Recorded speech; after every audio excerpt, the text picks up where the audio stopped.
pessoal, tudo bom com vocês? Estou aqui para finalizar a leitura de Vidas Secas de Graciliano Ramos aqui no projeto Lendo Clássicos 2021. Se você já acompanha, né, o canal, já está acompanhando a leitura, meu muito obrigada, tá bom? Deixa aqui, não esquece de deixar nos comentários o que você está achando e hoje, ao terminar aqui, a finalizar a leitura, comenta aqui o que você achou dessa aventura de Fabiano, sim, a Vitória, menina mais velha, menino mais novo, baleia, né, que infelizmente teve que ser sacrificado. E vocês viram que ontem, né, o Fabiano tava com aquele remorsozinho, assim, de ter sacrificado a cachorra, mas ele ficou pensando, cara, eu tinha que ter feito isso, né. Enfim, a gente teve, né, é muito bacana a trajetória do Fabiano e compartilhar com ele, né, e ver a maneira com que ele reflete sobre as coisas, né? Ele fica muito pensante ali das coisas que acontecem e as emoções dele, né? Transpassa, que Graciliano consegue transpassar todas as emoções do Fabiano, as emoções assim, a Vitória, dos meninos, né? Também, e da própria baleia, no capítulo Baleia, ele consegue passar pra gente de uma forma muito bonita, né? Então hoje a gente vai dar sequência à leitura, de finalizar a leitura, né? Vou pedir que você, né, se inscreva se não for inscrito, né? Se for novo, seja muito bem-vindo. Não esquece de ativar as notificações e deixa o meu like, tá bom? Compartilha também, tá bom? Usa sempre as hashtags, gente. Eu sempre deixo aí as hashtags para vocês usarem, para poder ajudar a compartilhar o vídeo e mais pessoas chegarem aqui pro meu canal, tá bom? Eu tô com a meta aí de chegar, né, até o fim do ano, 1000 inscritos. Eu espero que antes do fim do ano eu chegue, mas sim, gente, me dá essa força, tá bom? É isso aí. Vamos lá, então, concluir a leitura de Vidas Secas, porque após aqui a leitura, finalizar a leitura, né, vocês vão ter um vídeo especial aí falando sobre o autor Graciliano Ramos, né, a vida e a obra desse grande autor. E também fiquem aguardando aí, logo nós teremos o próximo livro, né, do projeto Lendo Clássicos, que é o Retrato de Dorian Gray. Então, em breve, vocês vão ter vídeo aí com o cronograma, tá bom? Então, vamos lá começar aqui o capítulo Fuga, que é o último capítulo aqui, né, dessa aventura maravilhosa, tá? Como eu falei, né, vou pedir o like, né, porque, gente, por favor, né, é importante.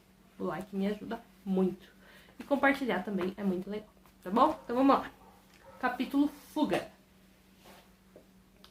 A vida na fazenda se tornara difícil. Sim, a Vitória benzia-se tremendo, manejava o rosário, mexia os beiços rezando rezas desesperadas. Encolhido no banco do copiar, Fabiano espiava a caatinga amarela, onde as folhas secas se pulverizavam, trituradas pelos redemoinhos, e os garranchos se torciam, negros, torrados. No céu azul, as últimas arribações tinham desaparecido. Pouco a pouco os bichos se finavam, devorados pelo carrapato, e Fabiano resistia, pedindo a Deus um milagre. Mas quando a fazenda se despovoou, viu que tudo estava perdido. Combinou a viagem com a mulher, matou o bezerro morrinhento que possuíam, salgou a carne, largou-se com a família, sem se despedir do amo. Não poderia nunca liquidar aquela dívida exagerada. Só lhe restava jogar-se ao mundo, como um negro fugido. Saíram de madrugada. Sim, a Vitória meteu o braço pelo buraco da parede e fechou a porta da frente com a taramela. Atravessaram o pátio, deixaram na escuridão o chiqueiro e o curral, vazios, de porteiras abertas, o carro de bois que apodrecia os juazeiros. Ao passar junto às pedras onde os meninos atiravam cobras mortas, sim, a Vitória lembrou-se da cachorra-baleia. Chorou, mas estava invisível. Ninguém percebeu o choro. Desceram a ladeira, atravessaram um rio seco, tomaram rumo para o sul. Com a fresca da madrugada, andaram bastante, em silêncio. Quatro sombras no caminho estreito, coberto de seixos miúdos. Os meninos à frente, conduzindo trouxas de roupa. Sim, a Vitória, sob o baú de folha pintada e a cabaça de água. Fabiano atrás, de facão de rasto e faca de ponta. A cuia pendurada por uma correia amarrada ao cinturão. O aió a tiracolo. A espingarda de pederneira num ombro. O saco de matalotagem no outro. Caminharam bem 3 léguas antes que a barra do nascente aparecesse. Fizeram alto, e Fabiano depôs no chão parte da carga. Olhou o céu, as mãos em pala na testa. Arrastara-se até ali, na incerteza de que aquilo fosse realmente mudança. Retardara-se e repreendera os meninos que se adiantavam. Aconselhara-os a poupar forças. A verdade é que não queria afastar-se da fazenda. A viagem parecia-lhe sem jeito, nem acreditava nela. Preparara-a lentamente, adiara-a, tornara a prepará-la. E só se resolvera a partir quando estava definitivamente perdido. Podia continuar a viver num cemitério? Nada o prendia àquela terra dura. Acharia um lugar menos seco para enterrar-se. Era o que o Fabiano dizia, pensando em coisas alheias. O chiqueiro e o curral, que precisavam conserto. O cavalo de fábrica, bom companheiro. A égua alazã. As catingueiras, as panelas de louça. As pedras da cozinha. A cama de varas. E os pés deles esmoreciam. As alpercatas calavam-se na escuridão. Seria necessário largar tudo? As alpercatas chiavam de novo no caminho coberto de seixos. Agora Fabiano examinava o céu, a barra que tingia o nascente, e não queria convencer-se da realidade. Procurou distinguir qualquer coisa diferente da vermelhidão que todos os dias espiava, com o coração aos baques.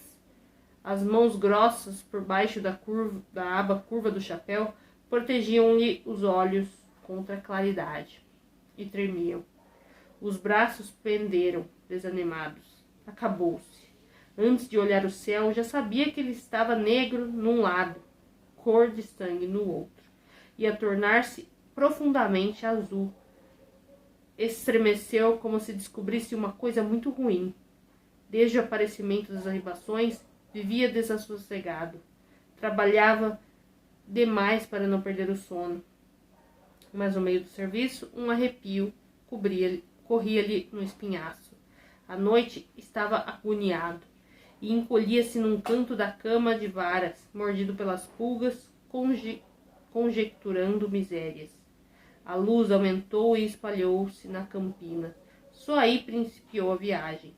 Fabiano atentou na mulher e nos filhos, apanhou a espingarda e o saco de mantimentos, ordenou a marcha como uma interjeição áspera. Afastaram-se rápidos, como se alguém os tangesse, e as alpercatas de Fabiano iam quase tocando os calcanhares dos meninos. A lembrança da cachorra-baleia picava-o, intolerável. Não podia livrar-se dela. Os mandacarus e os alastrados vestiam a campina, só espinho, e baleia aperreavam. Precisava fugir daquela vegetação inimiga. Os meninos corriam. Sinha Vitória procurou com a vista o rosário de contas brancas e azuis arrumado entre os peitos, mas com o movimento que fez, o baú de folha pintada ia caindo. Aprumou-se e endireitou o baú. Remexeu os beiços numa oração. Deus Nosso Senhor protegeria os inocentes. Sinha Vitória fraquejou. Uma ternura imensa encheu-lhe o coração. Reanimou-se. Tentou libertar-se dos pensamentos tristes e conversar com o marido por monossílabos. Apesar de ter boa ponta de língua, sentia um aperto na garganta e não podia explicar-se. Mas achava-se desamparada e miúda na solidão. Precisava um apoio, alguém que lhe desse coragem. Indispensável, ouvir qualquer som. Amanhã, sem pássaros, sem folhas e sem vento, progredia num silêncio de morte. A faixa vermelha desaparecera. Diluíra-se no azul que enchia o céu. Sinha Vitória precisava falar. Se ficasse calada, seria como um pé de mandacaru, secando, morrendo. Queria enganar-se, gritar, dizer que era forte e a quentura medonha, as árvores transformadas em garranchos, a imobilidade e o silêncio não valiam nada. Chegou-se a Fabiano, amparou-o e amparou-se. Esqueceu os objetos próximos, os espinhos, as arribações, os urubus que farejavam carniça.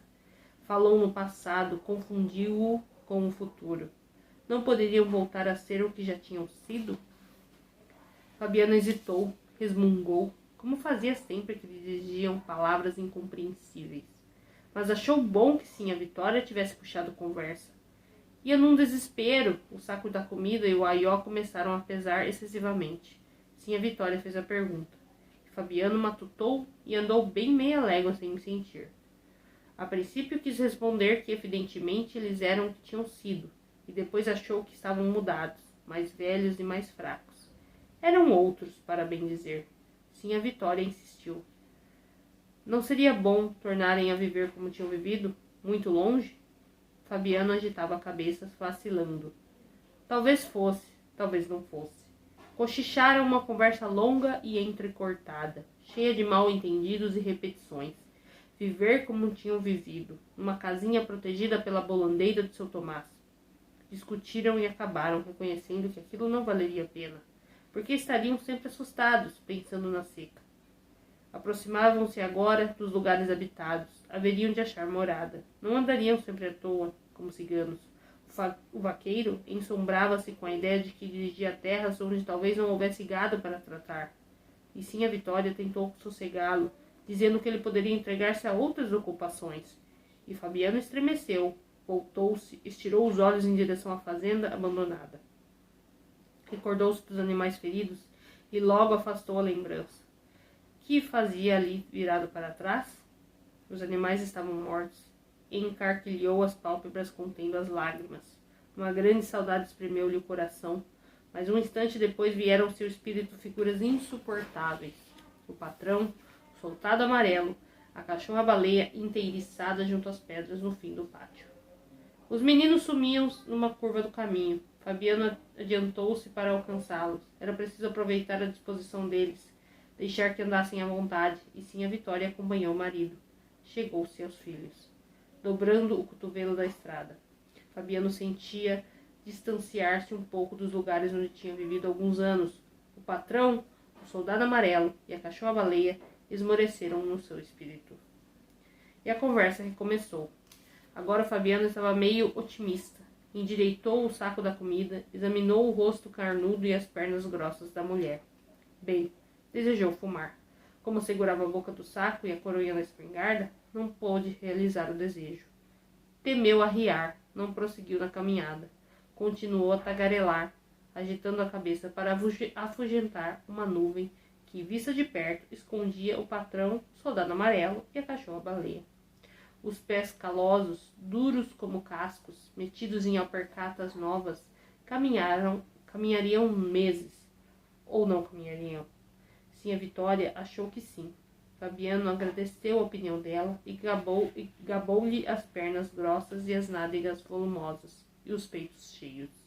As bochechas de Sinha Vitória avermelharam-se e Fabiano repetiu com entusiasmo o elogio. Estava boa, estava taluda, poderia andar muito.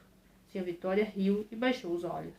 Não era tanto como ele dizia não.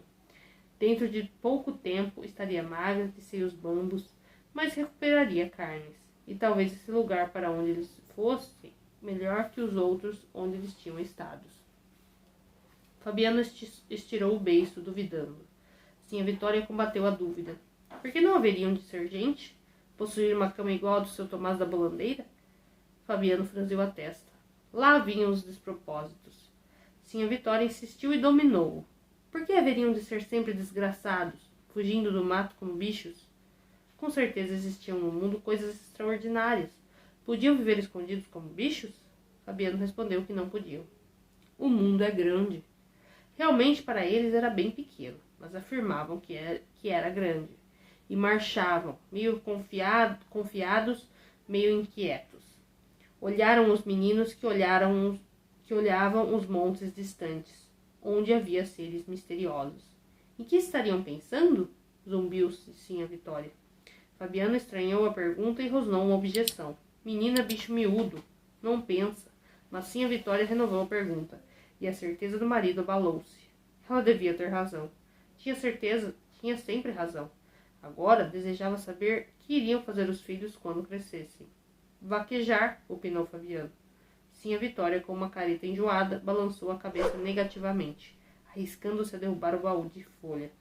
Nossa Senhora os livrasse de semelhante desgraça. Vaquejar, que ideia! Chegariam a uma terra distante, esqueceriam a caatinga onde havia montes baixos, cascalho, rios secos, espinho, urubus, bichos morrendo, gente morrendo. Não voltariam nunca mais, resistiriam à saudade que ataca os sertanejos da mata.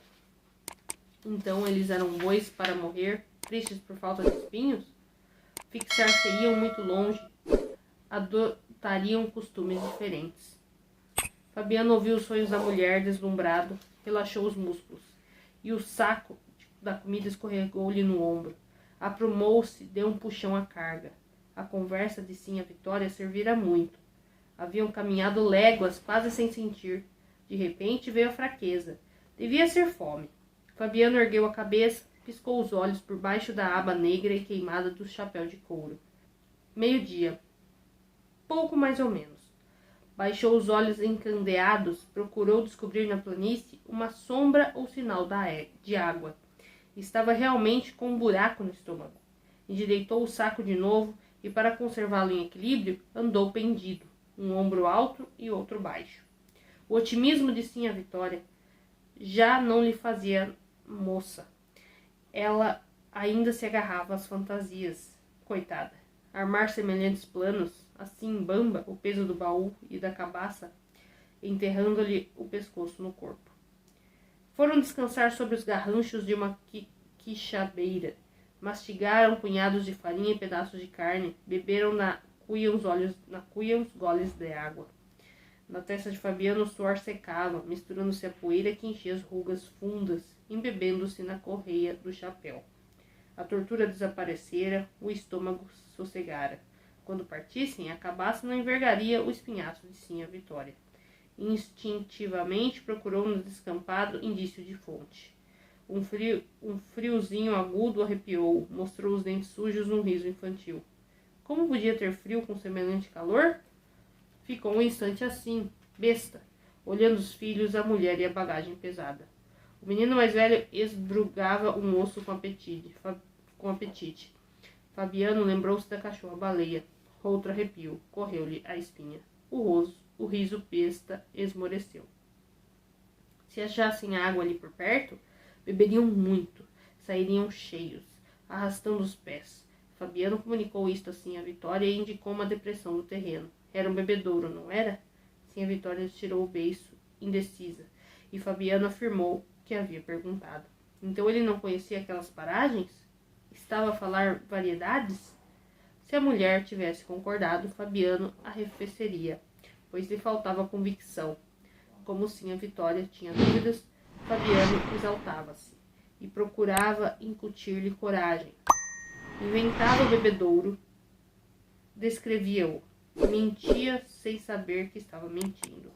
E Sinhá Vitória excitava-se, transmitia-lhe esperanças. Andavam por lugares conhecidos. Qual era o emprego de Fabiano? Tratar de bichos, explorar os arredores no lombo de um cavalo. E ele explorava tudo.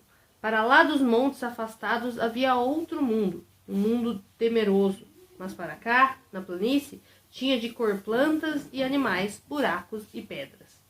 Os meninos deitaram-se e pegaram no sono. Sinhá Vitória pediu o binga ao companheiro e acendeu o cachimbo. Fabiano preparou um cigarro. Por enquanto estavam sossegados. O bebedouro indeciso tornara-se realidade. Voltaram a cochichar projetos. As fumaças do cigarro e do cachimbo misturaram-se. Fabiano insistiu nos seus conhecimentos topográficos e falou no cavalo de fábrica. Ia morrer na certa, um animal tão bom. Se tivesse vindo com eles, transportaria a bagagem.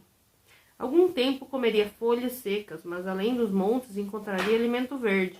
Infelizmente pertencia ao fazendeiro e definhava, sem ter quem lhe desse a ração. Ia morrer o amigo, lazarento e com esparavões, num canto de cerca, vendo os urubus chegarem banzeiros, saltando, os bicos ameaçando-lhe os olhos. A lembrança das aves medonhas que ameaçavam com os bicos pontudos os olhos de criaturas vivas horrorizou Fabiano. Se elas tivessem paciência, comeriam tranquilamente a carniça. Não tinham paciência. Aquelas pestes vorazes que voavam lá de cima, fazendo curvas. Pestes. Voavam sempre. Não se podia saber de onde vinha tanto urubu. Pestes. Olhou as sombras movediças que enchiam a campina.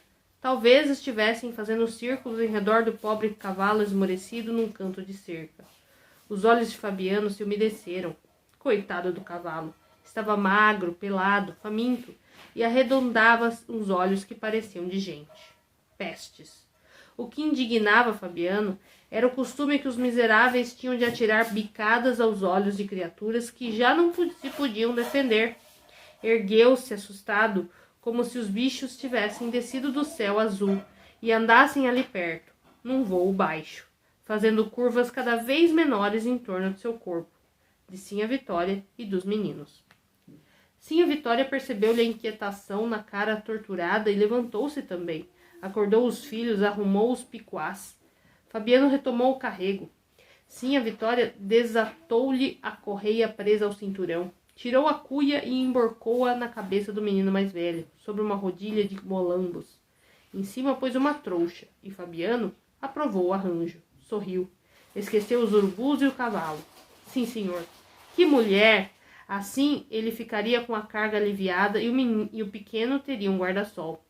O peso da cuia era uma insignificância, mas Fabiano achou-se leve, pisou rijo e encaminhou-se ao bebedouro. Chegariam lá antes da noite. Beberiam, descansariam, continuariam a viagem com o luar. Tudo isso era duvidoso, mas adquiria consistência, e a conversa recomeçou, enquanto o sol descambava. Tenho comido toicinho com mais cabelo, declarou Fabiano, desafiando o céu, os espinhos e o urubu. Não é?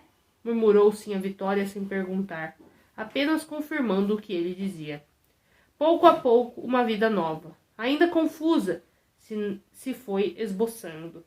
Acomodar-se-iam num sítio pequeno, o que parecia difícil a Fabiano, criado solto no mato. Cultivariam um pedaço de terra. Mudar-se-iam depois para uma cidade, e os meninos frequentariam as escolas. Seriam diferentes deles. Sinhá Vitória esquentava-se. Fabiano ria. Tinha desejo de esfregar as mãos agarradas à boca do saco e à coronha da espingarda de pederneira. Não sentia a espingarda, o saco, as pedras miúdas que lhe entravam nas alpercatas, o cheiro de carniças que empesteavam o caminho.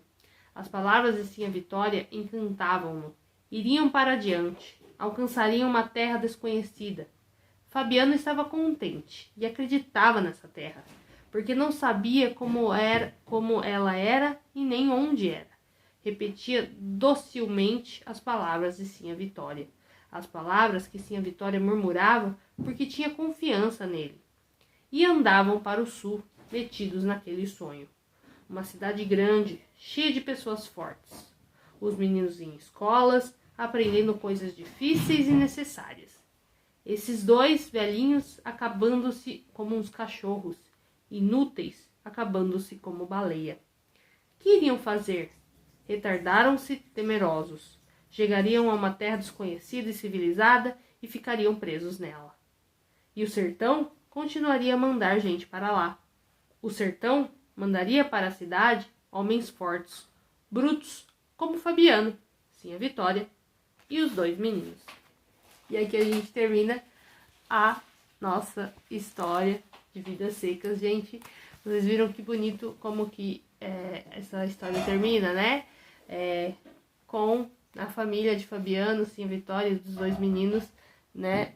Tendo sonhos aí, né? De melhorar de vida, né? Então eles precisaram sair lá da fazenda onde eles estavam, onde eles se arrumaram, se ajeitaram e aparentemente tudo caminhava muito bem, mas eles precisaram fugir, precisaram sair mais uma vez, como a gente entende aqui que eles têm essa constância, eles se ajeitam num lugar, aí precisa sair e ir para outro, né? Então aqui eles estão com essa mentalidade aí de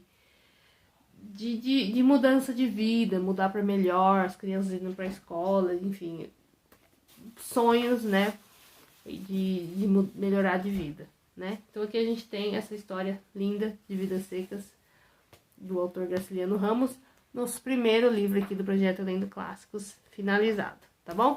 Não esquece, gente, que no próximo sábado vocês vão ter aí o vídeo especial sobre a vida e obra de Graciliano Ramos, tá bom? Então não esquece, tá bom? ao meio-dia, vocês terão um vídeo aí especial com a vida e obra de Graciliano Ramos. Gente, então é isso. Eu quero pedir para vocês comentarem aqui o que vocês acharam dessa história. E também não esquece de comentar aqui qual outro livro do autor Graciliano Ramos vocês gostam, tá bom? Não esquece que sábado que vem vai ter um vídeo aí com a vida e obra de Graciliano Ramos ao meio-dia, tá bom? Então é isso. Quero deixar o meu muito obrigado para você que acompanhou a leitura aqui comigo, tá bom? E não esquece de compartilhar usando sempre a hashtag, tá bom? Para compartilhar aí o vídeo chegar para muitas mais pessoas. Um beijo e até o mês que vem com o Retrato de Dorian Gray, nosso segundo livro aqui do projeto Lendo Clássicos. Tchauzinho!